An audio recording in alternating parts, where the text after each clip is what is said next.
Are you ready for good talk? And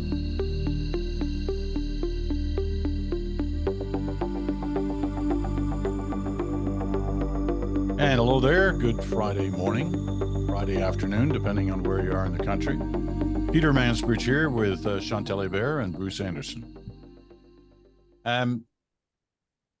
We got a lot of things to talk about. This was, as we predicted last week, it was going to be a lot of things could happen this week, all related to what happened on Monday as a result of the by-elections.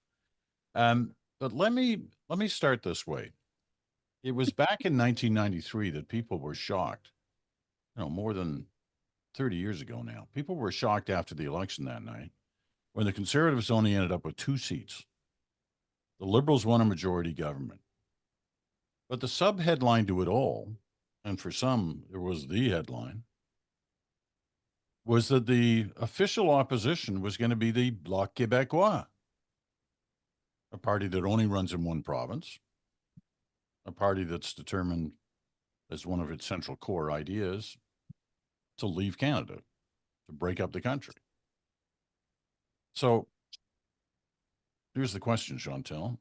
Are we close again? Are we close again to the possibility of the Bloc Québécois after what we witnessed this week? The Bloc Québécois once again becoming the official opposition?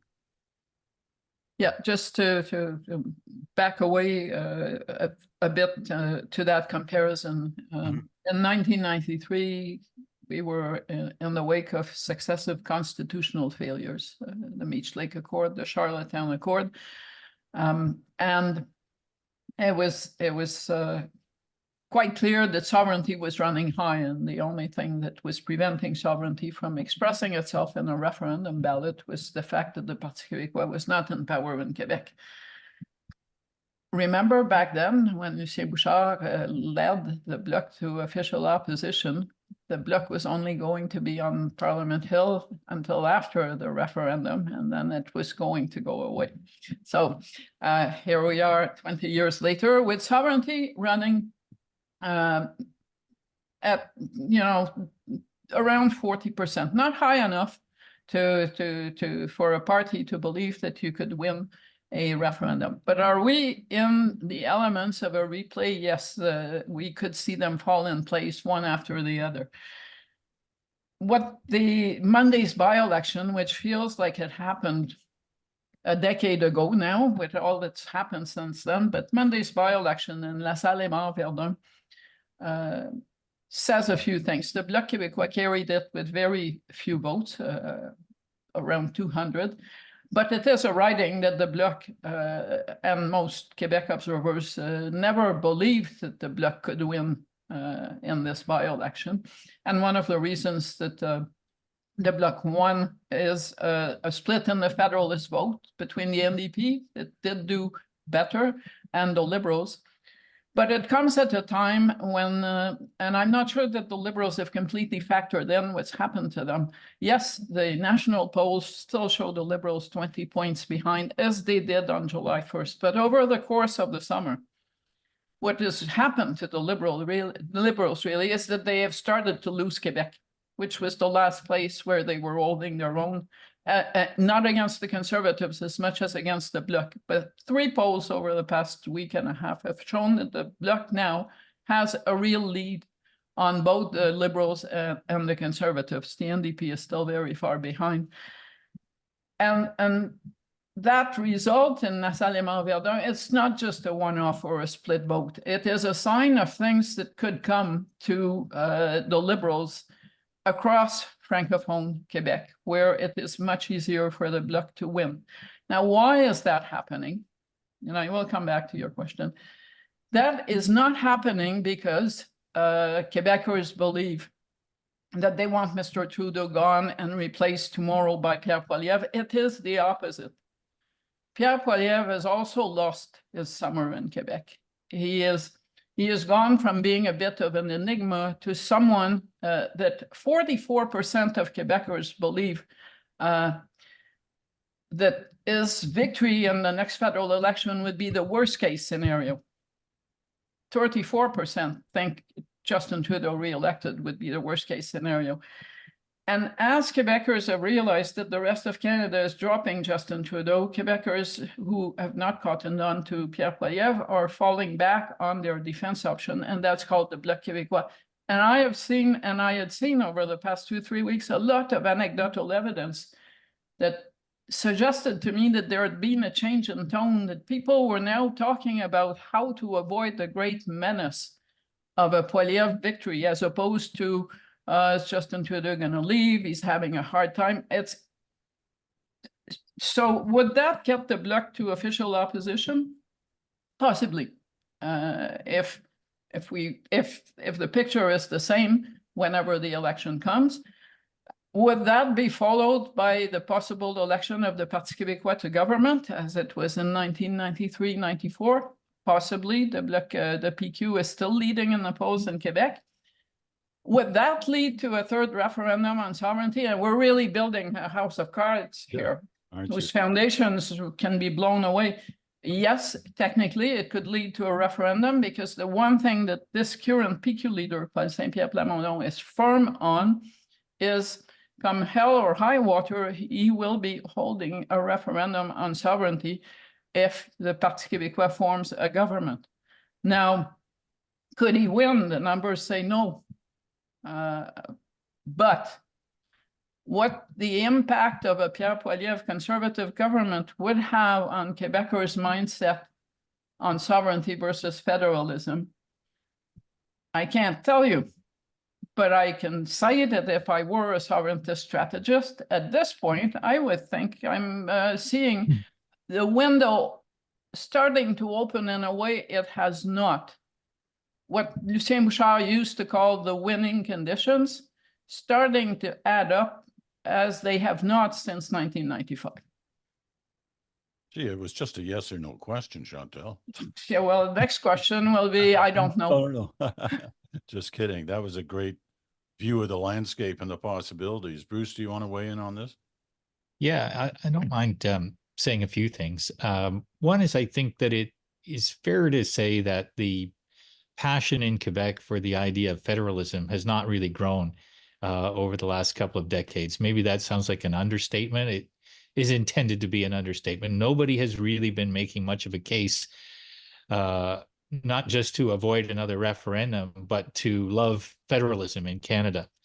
And so over time, that really accumulates in the minds of people. I think the second thing I would say is that separatism, the idea of sovereignty, is either a political construct or an attitude. And I think the attitude of sovereignty is fairly well established among Francophone Quebecers as almost a fact of life in the way in which politics and public policy evolves.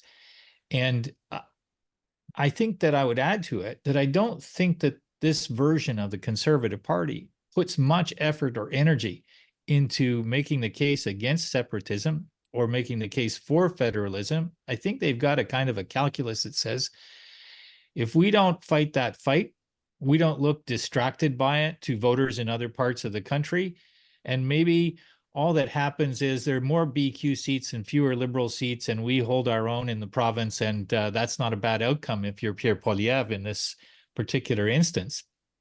The last thing I would say is that it has become clearer over the 20-odd years that Chantal referred to, that a vote for the BQ is not the same as a vote to separate. It's a vote for a voice that feels more consonant with your values than the other votes that you could choose. And so there is less risk to a BQ vote. There's less sense of combustibility. There's more feeling of nothing bad will happen to us, and maybe something's good will happen to us. Maybe our leverage will be greater in this context rather than in another. And it should be inspiring fear among all of the other things that should be inspiring fear for the Liberals. I read Aaron Ware's interesting piece on the CBC yesterday, and he was going back in time to 1979. And, it's an interesting piece, and I really only, in my mind, had a criticism of one point, which was the 1979 election worked out better than maybe people had feared for the Liberals. But the only reason it did is that they won 67 of 75 seats in the province of Quebec. Other than that, they would have been annihilated. That's a very unusual scenario, which is in no way comparable to the situation that we see today for the federal Liberals. So yeah, it's Chantal's absolutely right. This is bad news for the Liberals in the province of Quebec, piling on top of bad news that they see everywhere else. If I can add something, if I'm right, and Quebecers are turning to the Bloc because they figured out that the people in the Rock will want to vote for Pierre Poilievre and not Justin Trudeau. Trudeau and his Liberals cannot come back in Quebec without showing signs of more life outside Quebec. And that, as we know, has eluded the Liberals for the past year and a half. Yeah, Peter, I'm so glad you started with this question. You know, I was really apprehensive because if you start with a question about Quebec and the federal political calculus in Quebec, there's nothing but tension that fills my body. There's everything to fear about a conversation where Chantal is going to kick it off. And I was so excited to, you know, for the YouTube watchers, you'll enjoy this as much as I did. I was saying my things and I got Chantal's head nodding several times. So I felt like this is a pretty good start to today. I'm looking forward to the Well, rest. his self-esteem really needs work. Yeah, but you got to be careful. I've had her nod at things I said. And when she comes on, she just totally destroys Just them. cuts you to the quick. Exactly. Harsh. Yeah. All right. Okay. All right. Let's leave that. Although I can just see certain parts of the country shuddering at the fact that it's even possible that a party that only runs in one province, and whose, raison d'etre, or at least, most of the time, is to break up the country, can end up as the official opposition. Can I interrupt to point out to those people who must be very young that the Reform Party came within what, 1 or 2 seats of being that official opposition, and they only ran candidates in Western Canada. So right, and they as eventually did become the official opposition, right? they did, but I think by then they were National running Party. candidates. At least they were trying across the board. So that's not terribly new. I listened carefully to the words that François Blanchet said yesterday, and he said them in English. He may have said them in French as well, but he said, "We are here to advance the interests of Quebec, and where they also are good for the interests of Canada, that's fine. And I also happen to personally believe in sovereignty for Quebec."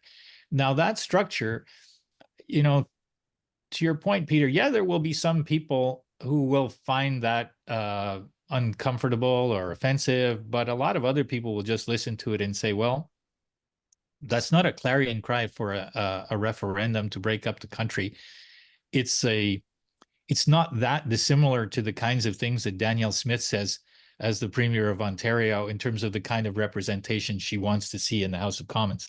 Actually, interestingly enough, the first key demand of the Bloc to continue to support the Liberals is a bill that would see a 10% increase in old age security.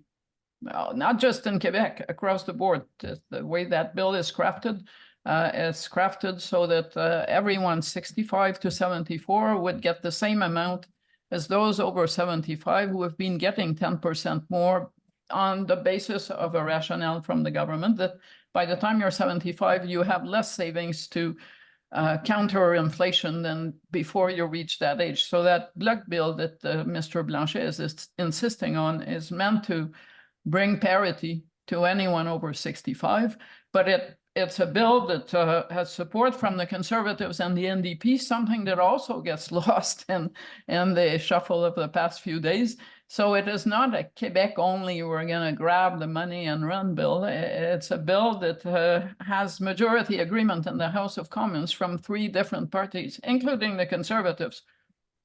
Okay. We're going to move on from the Bloc. Who would have thought it that we'd start on the Bloc? I thought you wanted this to be a Quebec show.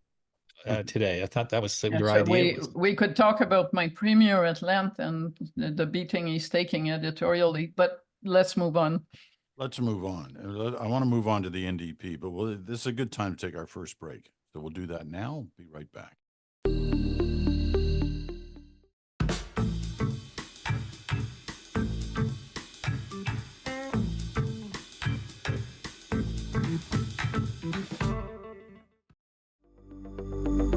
All right, welcome back. You're listening to The Bridge, the Good Talk Friday edition. Bruce, Chantal, and Peter here for discussions on Sirius XM, Channel 167, Canada Talks, or in your favorite podcast platform. Or as Bruce mentioned, we're also available on our YouTube channel.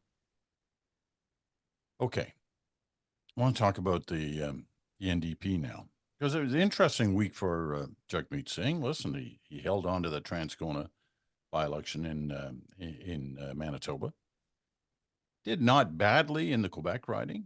Was in the, had a lot of votes. It was only, a couple hundred out of winning that riding.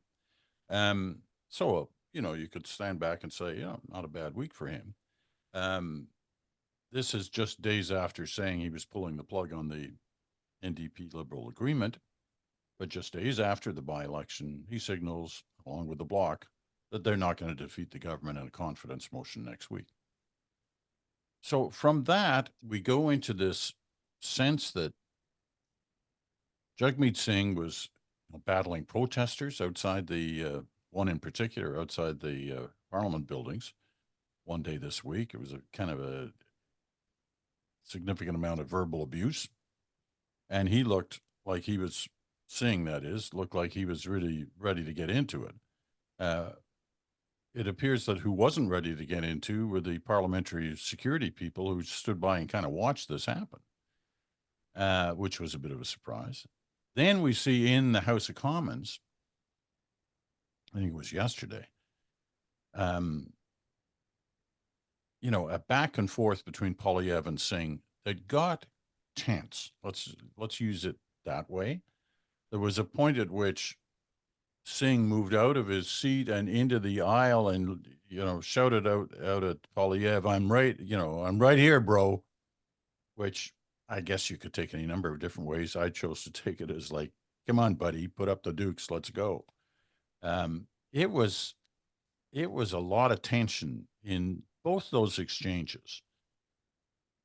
And I'm wondering what all of that says about any number of things. Parliamentary decorum, security outside the House, and what's going on amongst the leaders themselves. And in particular, Mr. Singh. Bruce, why don't you start this round? Yeah, look, I think the first thing that occurred to me is that there's an issue of parliamentary decorum that is there all the time these days. But this is also the first episode of this week on that front was really about social decorum, the idea that you can accost a politician and you can say whatever you want to say in whatever colorful terms you want. That's more in evidence than it used to be. I think part of that is the coarsening of conversation about politics that we see all the time on social media. But I don't want to overstate it, and I don't want to pretend that there was ever a period where people didn't have strong opinions. I remember seeing some of the protests for Justin Trudeau's father when he was prime minister, and they were pretty vigorous. People had a lot to say, and they said it fairly colorfully. And as you both will remember, he got angry too. So I do think it was a situation where some of these kind of convoy adjacent protesters, I guess they're referred to, are hanging around every day. They're taking shots at politicians verbally, and it can be a bit much. And at some point, every politician, you got to expect, they have a boiling point. They turn around, they say something back. I don't know that it was a situation where the security should have gotten involved any more than they did. It felt to me a little bit like if it was going to turn into anything, it was going to turn into something bad for the guy who was criticizing Jagmeet Singh. Jagmeet Singh didn't look like he was looking around for security to step in between him and the other person and make sure that he didn't get hurt. It looked kind of more like they didn't know what to do, because if it had escalated, they might have had to try to protect the citizen. In the House, I think there's something else. I don't think it's a stretch to say that a lot of people who aren't in the Conservative Party and who sit in the House of Commons don't like Pierre Poilievre. They don't like the way that he conducts himself. They don't like the language that he uses. They don't like his body language. They don't like his attitude. They find him obnoxious. And so the fact that in the same week, Jagmeet Singh found himself getting taunted by Pierre Poilievre and felt frustrated by that. I don't know if it means that Jagmeet Singh's fuse is shorter now than it used to be. Maybe. But it could just be that politics is getting more and more heated. And you had a combination of two somewhat different events that showed themselves this week, in that one in the House and one just at Zowie. Chantal? I'm going to flip this and start with what you started with, which were the by-election results. And yes, the NDP did hold on to Elmwood Transcona, but with a much reduced lead that if you translate it into other more vulnerable ridings, the rise in the support for the Conservative doesn't bode very well. And it's not good enough to just hold on to a seat when you want to claim that you are the party best placed to block the Conservatives in the next election. About the Montreal riding, yes, the NDP did better. The problem with that riding, though, is it's not a typical Quebec riding. It is not a riding where you would say, this is the typical Francophone riding and the rise of the NDP is the start of something. It looks more like a one-off. We'll see, but I wouldn't build a big house on the foundation of the third place finish in La Salle et Verdun. And Bruce is right. We have seen over the years people come and scream things at politicians. When Brian Mulroney was in government, there were people who would stand outside Parliament Hill, sometimes outside the door, sometimes with bullhorns, screaming crooks at every MP who was a Conservative who was coming out of the West Bloc. So that's not new. I believe it's the first time that an NDP leader is subjected to that kind of treatment. In my experience, I can't remember Alexa McDonough or Jack Layton or Thomas Mulcair or Ed Broadbent ever having to endure those kinds of insults. I think in part it is because Mr. Singh is very visible for obvious reasons. So he is more of a target, and we've seen that in the past. But I also believe that what's been going on in the House is over and above anything we've seen, even when Brian Mulroney's MPs were being called crooks outside, or Justin Trudeau was being heckled by grain farmers and the likes. And the tone in the House of Commons is very much set and has been very much set for the worse by the Conservative Party. There is no way to get around that. It's very personal. Some of the stuff that Mr. Poilievre was saying about Mr. Singh in the House yesterday went to his personal integrity. And it just went on and on and on. Now, you guys were around when Jack Layton and Stephen Harper and Gilles Duceppe agreed to bring down Paul Martin. And one of the reasons that happened is because Stephen Harper had built bridges, unlikely bridges, with both Gilles Duceppe and Jack Layton. More so with Gilles Duceppe, actually, than with Jack Layton. But this week, when Mr. Poilievre came up with this opposition motion to bring down the government, there were no bridges. There were no hands extended to the obviously needed allies in the Bloc and the NDP. It was more of a series of slap in the face verbally. And I don't know what that bodes for the rest of the year in Parliament. The Liberals seem to think that they have to harden their tone, but so far, and people make equivalencies. You know, the Liberals are fighting back, so they're on the same level playing field as the Conservatives, but that has not been the case. It is one thing to fight back with facts, and it is another to call people names. And at this point, the Liberals are inching into name-calling territory. I think they would be wise to inch back to where they were previously. But what's been going on in the House is seriously hard to watch every day, including for people who don't have a dog in that fight. It's not for me to feel for Mr. Blanchet and Mr. Singhs, but if you're sitting on the opposition benches and the leader of the official opposition just goes after your character for minutes on end when he should be asking the government questions and you can't answer, at some point, I'm guessing any human being would say enough is enough. Let me try and play the devil's advocate a little bit on this. If you're Poilievre and you've witnessed the leaders on the other side, and Singh in particular, just go through the whole, promotion of the fact he's ripping up the deal with the Liberals, just days before a by-election, where he's saying they've now got to pay the price. They haven't delivered on the deal we had made, and so I'm pulling the plug on that deal, which would leave most people to believe that they would, given the opportunity, they would end up voting against the government if there was a confidence motion of some kind. This is if you're a Poilievre, you're thinking that way. You're assuming that all these people are thinking in good faith about each other. That's quite an assumption for a devil's advocate.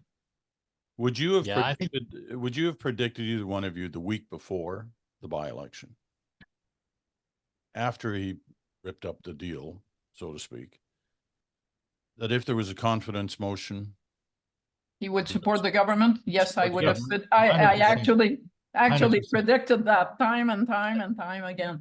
I think we said it last week or Yes, the week before too. or the week before, or somewhere else. Yeah, I don't think there's anything surprising to me anyway. I hear you that it's good to stress test this, but I actually think that, and I thought at the time that Jagmeet Singh was going to pay no political price for saying that he had gotten a lot, not that it hadn't worked, but he had gotten a lot from his deal with the Liberals, but now was the time to put an additional layer of stress on the Liberals and add to his leverage.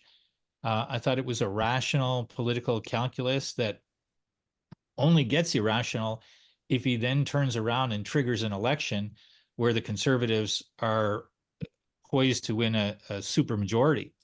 So the right way for him to use his leverage, if we're just looking at the cold political calculus, is exactly the way that he has set out to do it.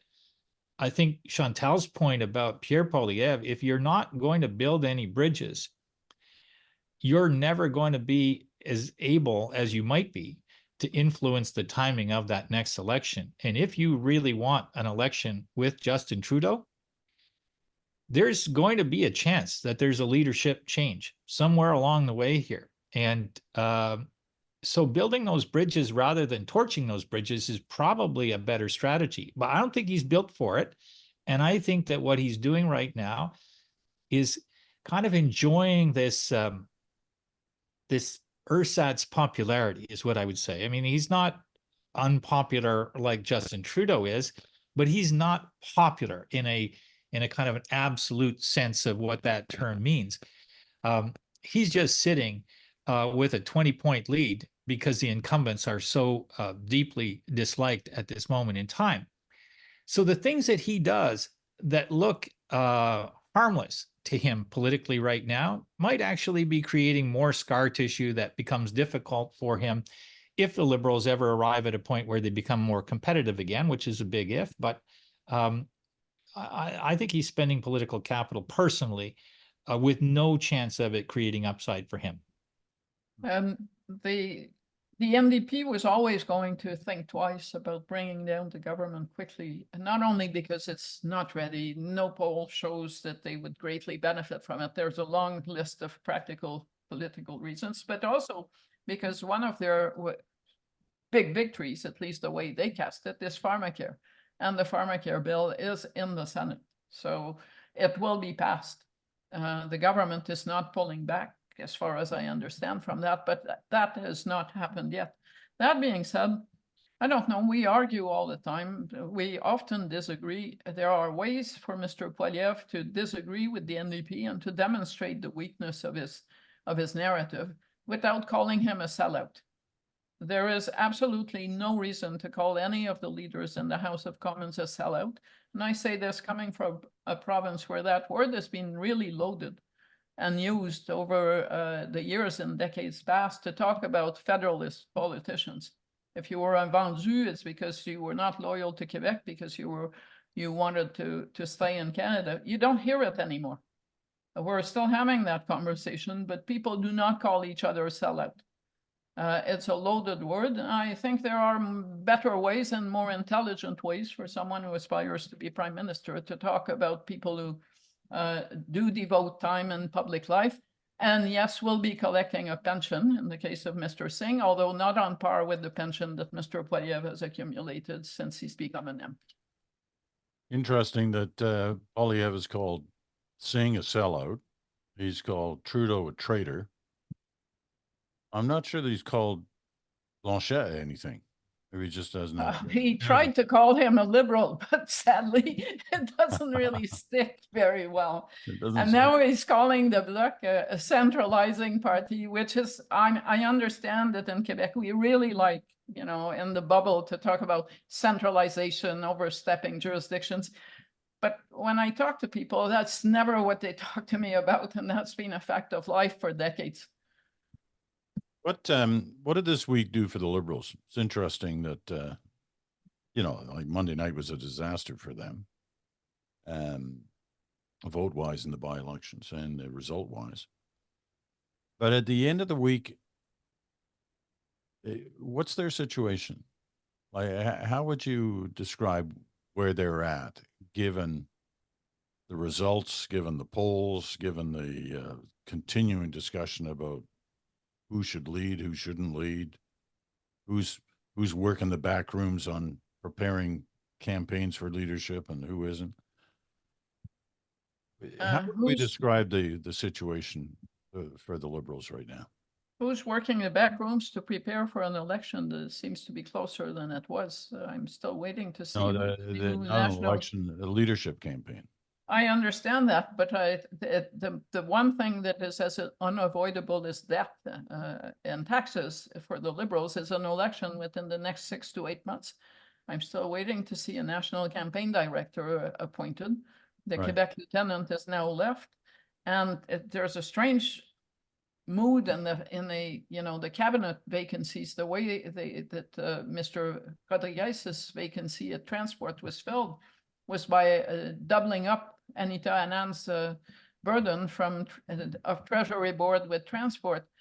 It's the kind of thing you do when you're about to dissolve the House to go in an election or something else is in the offing.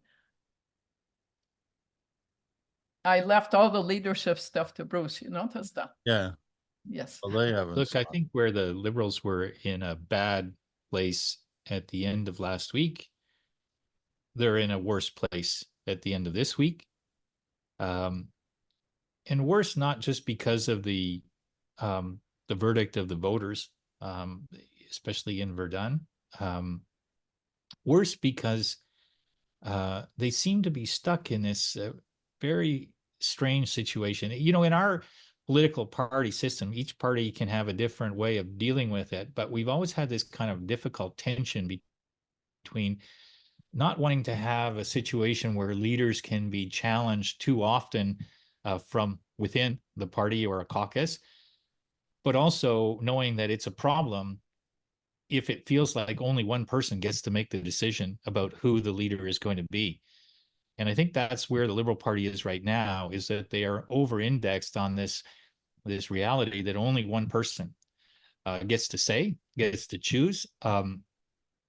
The political careers of many, many, many other people rest on that person making that decision. There are some who think that the future viability of the Liberal Party is so imperiled that the future of the Liberal Party rests on that one person's decision.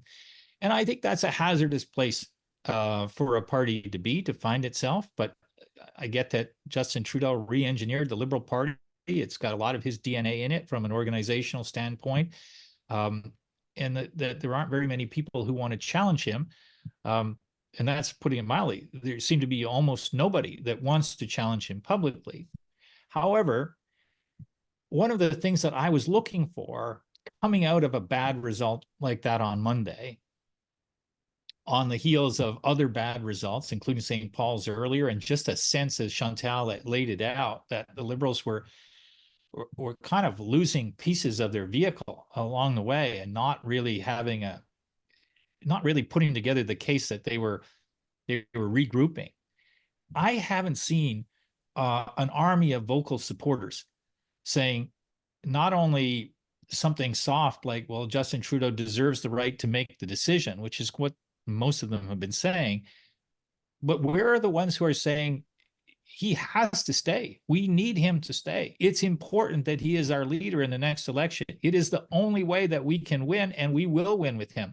I hear him saying that, but I do not hear a chorus of Liberal caucus members or even Liberal Party members saying that.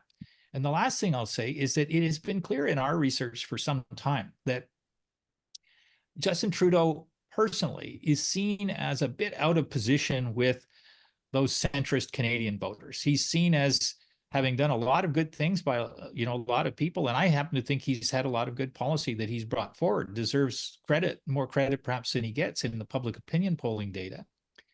But there has been a tendency on the part of the public to move a little bit rightward over the period of time. I don't want to overstate it. It's still the case that only 25% say they want a right of center government, but only 13% now that say that they want a left of center government. And those numbers used to be reversed. The bulk of people are still looking for a centrist government, either with some social and environmental tilt or with a fiscal and economic tilt. But Justin Trudeau is seen as 3 times more to the left than the number of voters who are there. So he's out of position. But when he has an opportunity to tell people why he wants to stay, this is my point, and I'm sorry I'm taking a little while to get to it. He says things that sound like, I just want to keep on doing what I'm doing. And if you were trying to build a case to have another mandate, first of all, you have to ask for it. You have to avoid saying anything that sounds like you expect it because it's you have that job now. And second, if you really want to be competitive, you do need to acknowledge that people are looking for you to do some things that are different or in ways that are different than you have been doing them so far. And he seems really uncomfortable or unwilling to say things that sound like that, despite the fact that he's so far behind in the polls that people in his party, I think quite rightly, wonder if he's making the right decision on their behalf and on his own. Don't tell.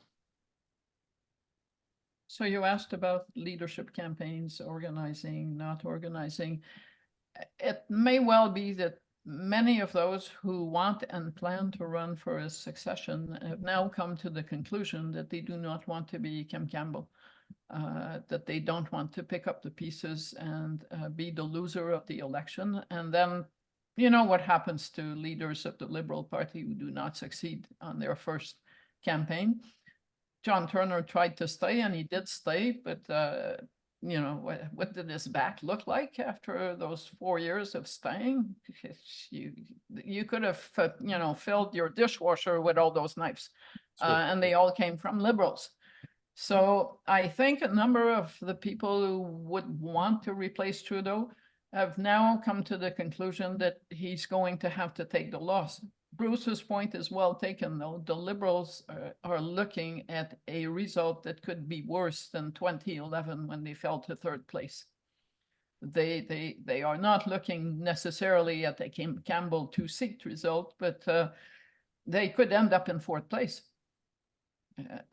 And in that scenario, rebuilding is going to take a while, especially in the face of what I predict will be a new NDP leader.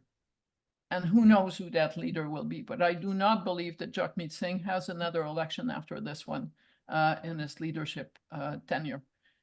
And that should inspire the Liberals to think long and hard about going down with the ship and Trudeau to the depths of fourth place. Because what if the NDP ends up with a really inspiring leader?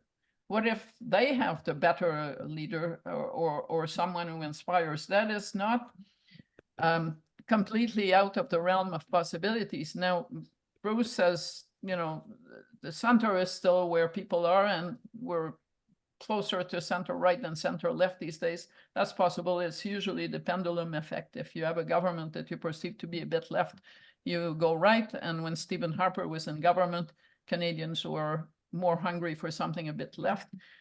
But what I hear a lot, or the subtext of a lot of what I hear, is people are looking for adult leadership. And they're not finding it in Pierre Poilievre, and they're not finding it in Justin Trudeau and Jagmeet Singh, to the point where some English-speaking reporters were felt great about going to an Yves-François Blanchet news conference this week because he is a straight talker. He doesn't want to be prime minister, but he just tells you what he's going to do and does what he has said. And I don't think people, voters these days, see Justin Trudeau as an adult prime minister. I think they see him more as still the Peter Panish image that he used to have when he was in opposition. Don't knock Peter Pan. I'm trying not to. I was named after Peter Pan. Poor Peter Pan did not have to run a government. I think my sister was named after Wendy. We were Peter Pan and Wendy. My God. Yeah, right. Anyway, we got to take a break. I do want to follow this up with another a real one. But we got to take our final break. Back right after this. Spark conversation. Spark engagement. Spark action. Spark advocacy. And welcome back. Final segment of Good Talk for this week. Chantal and Bruce Anderson, Peter Mansbridge here. Bruce mentioned in that last segment, and I believe him to be correct on this, and I think many people have said it, the majority of Canadians want to be in the center. That's a significant number. What, 60, 65% at times, right, Bruce? Yeah, like that's right. So why isn't there a party that's representing the center? I mean, there's this new party, the Canadian Future Party, I think it's called, out of New Brunswick. I get maybe like one letter a month from somebody. Marks Why don't you do a show on that new party? Tell us more about it. And I'm going. Don't make it a Friday show. Let's not do it. Please spare us. We need. They need to make their own mark. Exactly. And, we'll end up talking about them, I'm sure. Exactly. But my point is, why, when you look at that landscape right now of the parties that are the major parties, who, if anyone, represents the center? Truly the center, not sort of center, but, leaning to the left, center, but leaning to the right. But the center. Does anybody? Yeah, it's become more rare, but and part of that is the organizational dynamics of a party. A party gets more reaction when it says things that sound less like pragmatism, more like ideas that are a bit out there, ideas that have some significant edge to them. The media also tend to like covering things that sound more combustible rather than more middle of the road.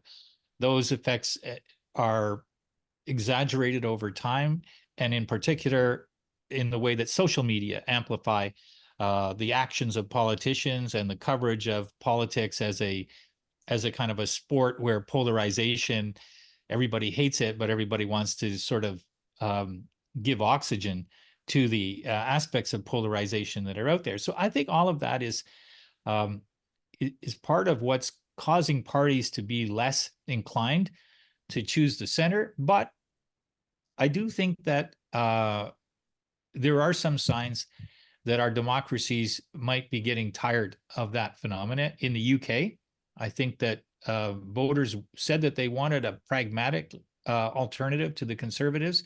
And Keir Starmer said, we'll give you a pragmatic Labour Party. I think in the United States, voters are saying we don't really want Trump, or a lot of voters are saying that, but we want to make sure that we get a pragmatic or more centrist Democratic Party than we fear that we might otherwise get. And I think that's what Kamala Harris is in the process of offering to people. We'll see how it works out. But I think that market for centrist and pragmatic policy is there. I think it's there in Canada. But I think that as long as this fight looks like it's going to be between Justin Trudeau and Pierre Poilievre, we may not see that swing where voters really say, you know what, I'm tired of this kind of hyper-polarized politics. Give me something centrist and I'll pay attention in a different way. Chantal? You know, you could argue that one of the last few times when we had someone who tried to be the centrist politician you describe, or the kind of person that this new party says it's looking for, would be Paul Martin. And that, in the end, didn't work out so well because he was so in the center that you never knew where he was going to go next. But that was the last real incarnation of someone that you would describe fits the definition of what you've offered.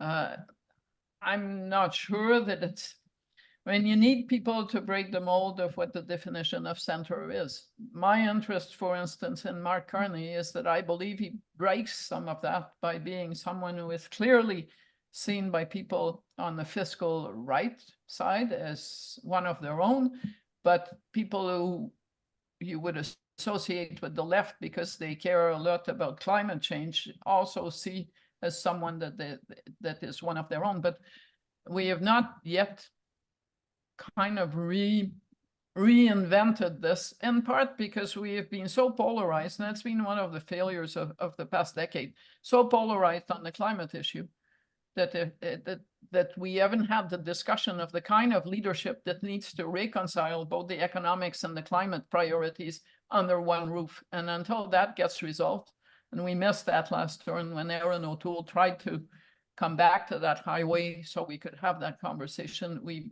completely missed that exit of our polarization on this issue. I don't believe we can move forward economically or environmentally to address the biggest issue, the existential issue of our times, until we reach a consensus between our political parties that they each try to do better than the other on issues like that, rather than fight each other and pull back or pull forward and try to wedge the issue to their advantage. You know, I'll seeing as you brought Mark Carney's name up, and we've got a couple of minutes left, let me just say this. One of the things that I've found surprising, there are a number of people who suggested about Carney that, you know, he's politically inexperienced, he won't be able to handle the back and forth, and he won't be able to, you know, deal with the knocks that you can get in this in politics. I don't buy that. That's ludicrous. There are questions I have about Mark Carney, but I think that one is not a legitimate question. I mean, he, as governor of the Bank of Canada for one, but mainly as governor of the Bank of England, he was under the gun all the time, from politicians and the business sector, and he handled it. You know, he handled it really well. Yeah. Look, Peter, I just want to jump in on this. I have a lot of time for Mark Carney. The idea of Mark Carney entering public life and running for the leadership of the Liberal Party, I think, is a great idea. I think Chantal's point about parties should be looking for people who have that kind of blend of experience and values that he brings. That idea that you can be fiscally cautious or fiscally conservative and progressive on social and environmental issues. And Mark Carney has written extensively about that. He has devoted hours and years of his life and his energies to in pursuit of those goals. He's worked in areas that are deeply political in terms of the governorship role, particularly in the UK during that period of time, but also in Canada.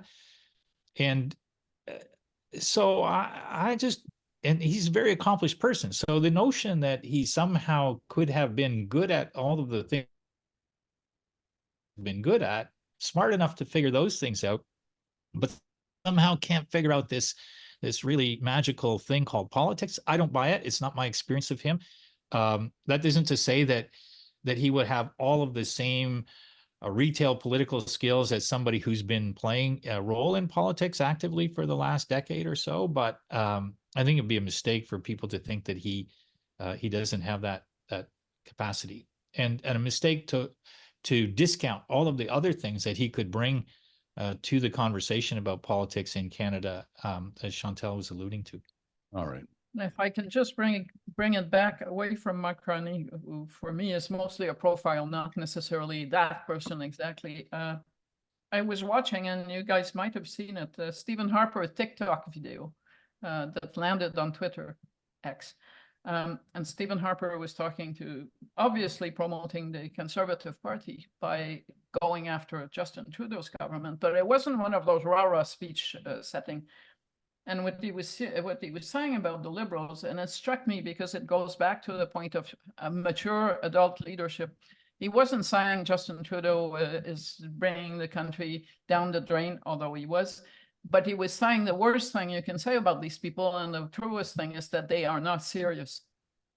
And I thought this is really where it hurts a lot more than all the name calling, because that does resonate with people, this criticism.